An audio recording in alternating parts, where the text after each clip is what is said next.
صرف اس شخص کو خبردار کر سکتے ہو جو اس نصیحت یعنی قرآن کی پیروی کرے اور رحمان سے غائبانہ ڈرے، سو اس کو مغفرت اور بڑے ثواب کی بشارت سنا دو۔ بے شک ہم مردوں کو زندہ کریں گے، اور جو کچھ وہ آگے بھیج چکے اور جو ان کے نشان پیچھے رہ گئے ہم ان کو قلم بند کر لیتے ہیں،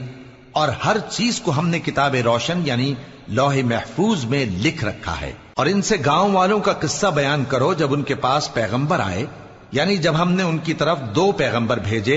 تو انہوں نے ان کو جھٹلایا، پھر ہم نے تیسرے سے تقویت دی تو انہوں نے کہا کہ ہم تمہاری طرف پیغمبر ہو کر آئے ہیں۔ وہ بولے کہ تم اور کچھ نہیں مگر ہماری طرح کے آدمی ہو، اور رحمان نے کوئی چیز بھی نازل نہیں کی، تم محض جھوٹ بولتے ہو۔ انہوں نے کہا کہ ہمارا پروردگار جانتا ہے کہ ہم تمہاری طرف پیغام دے کر بھیجے گئے ہیں،